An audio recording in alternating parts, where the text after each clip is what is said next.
Hello, I'm Congressman Matt Cartwright. It was with regret that I read the Supreme Court's decision this week in the case called Janus versus AFSCME. This week, the U.S. Supreme Court voted against every single hardworking American who fights every day just to make ends meet, just to pay their bills, just to support their families, just to put away a little bit of money.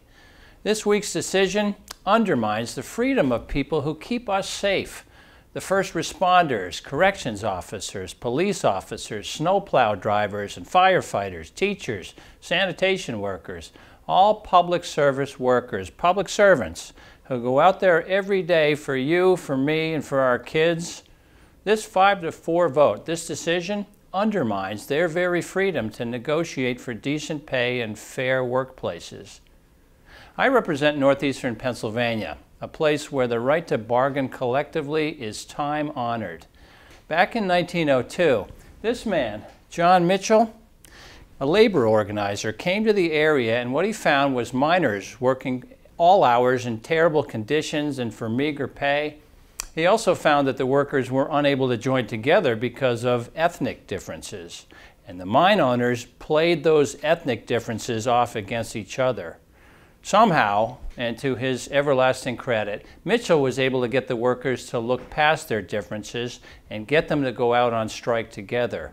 They struck for higher wages and shorter days, and together they put their very lives on the line. For 6 months they struck, and the workers were left with absolutely nothing at the end. After 163 days, the coal strike ended and they went to arbitration. Since none of us were around then, I want to share with you the words of this man, Clarence Darrow, who spoke for the workers. He said this: "I have heard my clients, 147,000 working men who toil while other men grow rich, men who go down into the earth and face greater dangers than men who go out upon the sea or out upon the land in battle, men who have little to hope for, little to think of excepting work. These are men who demean themselves as nobly, as bravely, as loyally as any body of man who ever lived and suffered and died for the benefit of the generations that are yet to come. We are working for democracy," Darrow said, "for humanity, for the future, for the day that will come too late for us to see or know it or receive its benefits, but which will come and will remember our struggles, our triumphs, our defeats, and the words we speak." That strike was successful, something that never would have happened without John Mitchell and the United Mine Workers. We revere John Mitchell in northeastern Pennsylvania, and we honor his memory. But this week, instead of honoring our American tradition of supporting labor unions, the Supreme Court's ideological decision overturned a 40-year precedent, 40 years of the fabric of American law torn up. This decision enables free riding by those who benefit from union agreements but don't want to pay their fair share. Let me be clear, labor unions give workers a collective voice to regular people to gain better wages, better health care, and a better future with a secure retirement. Strong public unions built the middle class in our country and shaped the life of every American by negotiating worker rights. But while Washington Republicans are rigging the rules against workers in the courts and the Congress, Democrats are fighting to deliver a better deal to working men and women.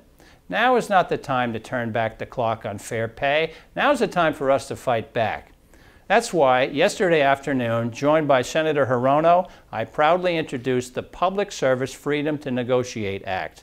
Our bill reaffirms the right of every public sector employee to join a union and bargain collectively.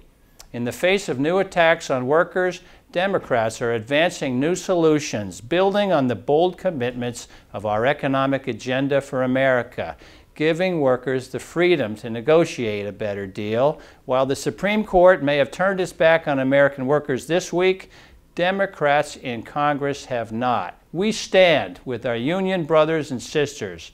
Again, the words of Clarence Darrow: we are working for democracy, for humanity, for the future. The future he was talking about is here. Let's work together to preserve it together. Thank you.